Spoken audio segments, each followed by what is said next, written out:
Hey guys, hope your day is going great. Just hanging out here today, trying to get some stuff done. Here, we got a lot going on. I just wish it was sunnier and 65, 70 degrees. What are you doing, bud? Putting your cars in my pocket? So we're outside hanging out, trying to burn some energy. Catch you in a few.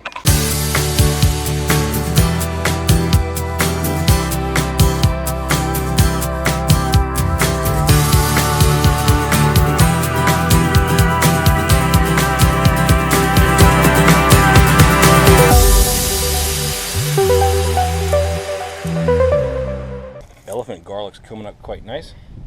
Uh-oh, we had some spillage.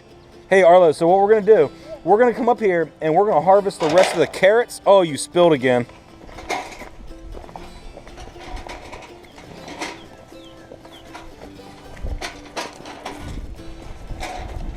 We don't have a lot of carrots, but we're gonna harvest the rest of them. Okay, because Daddy's gonna bring a whole bunch of compost in here and plant more stuff, okay? One carrot. Oh, there's a nice fat one.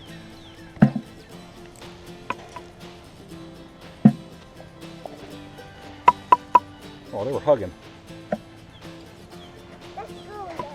Okay, go ahead and go, bud. Daddy's harvesting the carrots. Oh, that's a big split one. Too much water. That's what happens there.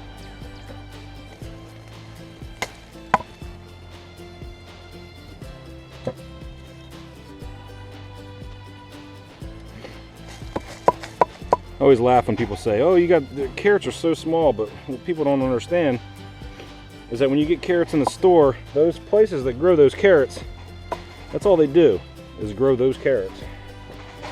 That's what's called a monoculture. Depletes the soil. Got a good amount of carrots, buddy. What are you talking to? You want some carrots for your wheelbarrow? Cool. All right, guys, we're gonna wash these carrots up.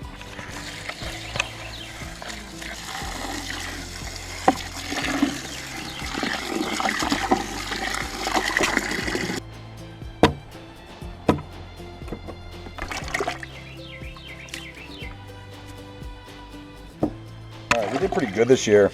These are overwintered carrots. These were all planted, I want to say September of 2019. Whoa, threw that one. Overwintered carrots. Around here you can do that. Matter of fact, colder climates you can also do that. I watch and follow a bunch of farmers in colder climates, upstate New York, Vermont, Maine. Usually when they overwinter their carrots or other vegetables, put some kind of protection over top of them and don't just let them sit out there, because a lot of times the greens will die off a little bit. Carrots are a unique crop. I've been trying to grow them for 5 years, and I'll be honest with you, each year it gets better and better. A lot of you may ask, and whenever somebody sees my carrots, they say, well, those are certainly some small carrots. Well, yes they are. The reason they are small is partially due to the type of carrots they are. Danvers. This variety, I believe, this is a mix, but I think most of them are Danvers, which is a smaller, fatter variety, you can see. So here's my carrots. This is actually the last of our carrot harvest. We won't be offering any carrots at the market. Carrots are one of those crops that takes such a long time to grow, and one of the things, it's almost like we're a little bit selfish because we tend to eat all the carrots. We eat a ton of carrots, so we prefer them, definitely usually, I prefer them raw. Sometimes in cooked dishes. Last night we made an amazing chicken fried rice with Food Love Farm eggs and David Hancock chicken breasts, so it was awesome. I added some of our carrots in there. Pretty good meal. So looking at these carrots right here, you know, these are some of the biggest carrots I've ever grown. If you look at it right there, that's pretty awesome. Whenever you see all these shoots coming off the side of the carrots, this one's not too bad right here, but a lot of times you'll see some carrots with a lot of roots coming out. See that right there? All of these roots coming off of here like this mean that it's kind of inconsistent watering. what's happening is these carrots, the tubes, are throwing roots off trying to search for water. So that comes from inconsistent watering. A lot of times when you see things like this, that comes from it growing and hitting a rock or hitting something that's a little bit tough, so it sends off 2 shoots coming off. So a lot of times, inconsistent carrots. A lot of times people don't like inconsistent carrots. Another reason why we don't usually sell carrots at the market, we usually eat them ourselves. So I can't wait to eat these. Our carrots, when we grow them, it's like one of those things. It's like the sweetest thing ever, and it has to do with being overwintered as well. I've mentioned this in a few videos back, but whenever you have overwintered carrots, overwintered greens, it is some of the sweetest vegetables that you will ever eat because of the sugar content. And the reason that it has a higher sugar content is because in order for the plant to survive the cold months, it produces sugars. The sugars help it from freezing and dying. So when a plant thinks it's going to die and it starts producing all these sugars, it's kind of like if you can think about a banana, you know, when it ripens, or an apple when it ripens. As it ripens, it becomes sweeter and sweeter and sweeter because it's dying. You know, all of the sugars are produced to try to keep it alive. So that's what overwintered vegetable, that's kind of the process of overwintered vegetables. And this is why when we eat our spinach right now, the overwintered spinach that we have, it is some of the sweetest greens we've ever eaten, and it's just unbelievable. Yeah, we're not going to have any of that to sell either. Sorry, guys. But so this split right here, a lot of times the splits in carrots also come from inconsistent watering. Okay, this usually happens when there's not a lot of water at all, and then all of a sudden, boom, there's a lot of water. And that's what usually happens right there. So, all right, guys, back at you in a minute.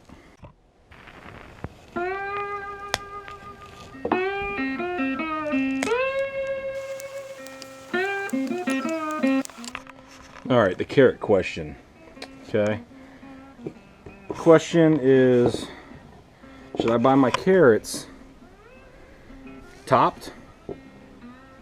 Tops off of them, or should you buy them with the tops on them? Well, there's a lot of debate out there. When I'm selling my carrots at the market, I'm picking them either that day or the day before, and they're fresh, and they're just coming out of the ground. Now, for storage reasons or for storage purposes, I would, if I was harvesting, you know, 8 acres of carrots and I needed to store them for selling, I would definitely take the tops off. From a little bit of research that I've done, what I found out is when you leave the top on the carrot, even when it's not in the ground, that top is starting, obviously, to start thinking that the plant is dying. It's no longer in the soil. The top starts pulling all the nutrients out of the carrot itself. So it's almost draining. It's draining the nutrients from this, from the root. So if you think about it that way, the longer you have your carrots stored and you keep the tops on them, the less amount of nutrients are going to be in the root. So now that's just a theory. I'm not 100% sure that's the case. However, you can't technically do any harm by taking the tops off the carrots. So that's why I like, once again, at the market, I sell them just like this in a bunch. Okay. However, if I was to have my carrots stored and need them to last a little bit of time, I would definitely top my carrots before I sold them. People think they're more fresh when they have the tops on them, so it's another. It's kind of like a marketing, a way to actually sell your carrots. People come to a market and they're going to be like, "Oh, look at those carrots! Those carrots have the tops on them. They're still green. That's awesome."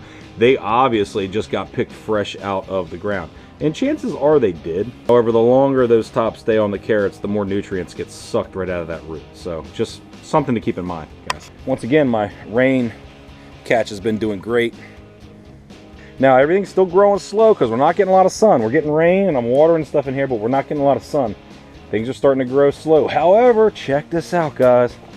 For those of you that have been wanting plant starts, we're going to have something in store. I know that Maryland's pretty much on a lockdown, but we're going to have something in store for everybody, okay? I'm coming up with a plan that I think is going to be pretty good. I've been studying some of the markets in Asheville, North Carolina, and what they've been doing. And I think what we're going to end up doing within the next 2 or 3 weeks, because I know technically we could be considered essential since we have food. And I have a feeling everyone's going to want fresh food after this, and this is about as fresh as you can get. Not only that, I'm going to be selling plant starts. These plant starts, start your own garden, guys. Tomatoes, they're growing slow once again, but they're going to be amazing. We have Cherokee purple tomatoes. If you've ever had a Cherokee purple, it's one amazing tomato. It's got a kind of a burgundy-ish, purplish tint to it, dark red. Slicing tomato. All these are Amana oranges. Another slicing tomato with an orangish, yellowish, deep kind of color. Awesome flavor. We have sweeties. So those of you that like salad tomatoes, you put in little cherry tomatoes, red cherries in your salads. We have sweetie plants, okay? And then last but not least, this is one of the most popular. This is like the tomato that whenever somebody says, is that an heirloom tomato? Well, I think a lot of people don't understand what heirloom means. Heirloom just means it's a seed that has been passed down and has not been crossed with anything else. That's all heirloom means. There's heirlooms everything. I mean, there's heirloom cucumbers, there's heirloom peppers, there's heirloom everything. Heirloom is a generic term for that seed has not been cross-pollinated with another type of heirloom, okay? So, Brandywine. These tomatoes are what you normally see in markets that everyone says, oh, that's an heirloom tomato. Okay, they get ugly, they get big, they got all kinds of wrinkles in them and stuff like that. So these Brandywines are big slicing tomatoes. That's just all I've repotted. We have all of these still growing that I'm going to repot. Pretty excited about our cucumbers this year. We have a nice variety. We have a marketer cucumber. That's the typical green cucumber that you see in the store. You know, not huge, but it's a medium-sized green cucumber. We also have dark American green, which is a darker green skin on the cucumber. We have striped Armenian. So these are going to be longer, thinner, striped, like a darkish green and a lightish green striped cucumber. Never grown them before, so that's a different cucumber. Now this middle one right up here is what I'm really excited about. Okay, and these are all popping.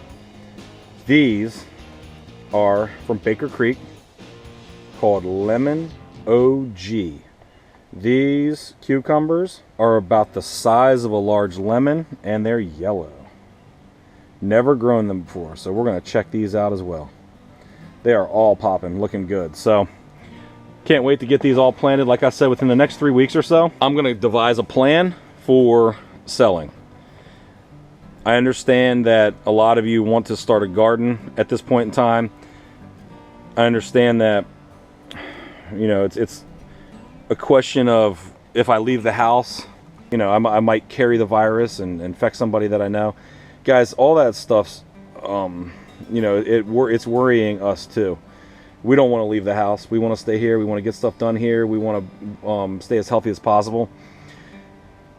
What I think I'm going to do, and I'm going to put this out there in a little bit on Facebook and Instagram and on YouTube, but what I'm going to do, I think, is I'm going to set up a system where you prepay online. I'm going to have 3 different ways to pay. You can Cash App me, PayPal me, or pay online on our website, and I will pre-package everything up, and it'll be out waiting for you. All you got to do is come out and pick it up at the end of our driveway. A contactless transaction. Now, the only contact you're going to have is when I'm packaging everything up. Obviously, I'm going to be putting everything out in a package or a bag for you to pick up. So I would suggest when you picked it up, wearing gloves.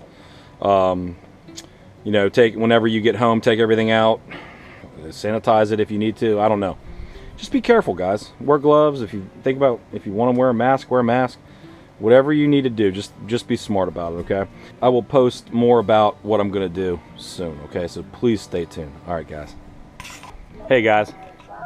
What's that, bud? You want me to unzip it or zip it? Boom. Come on, let's do this. Let's see how many animals got into the earth garden last night. Ah, it doesn't look that bad. Looks like our lettuce is coming up. That's pretty exciting. Our lettuce is coming up, and our rainbow Swiss chard, and our kale, and our Asian greens, and arugula. And guess what else, Arlo? Our potatoes!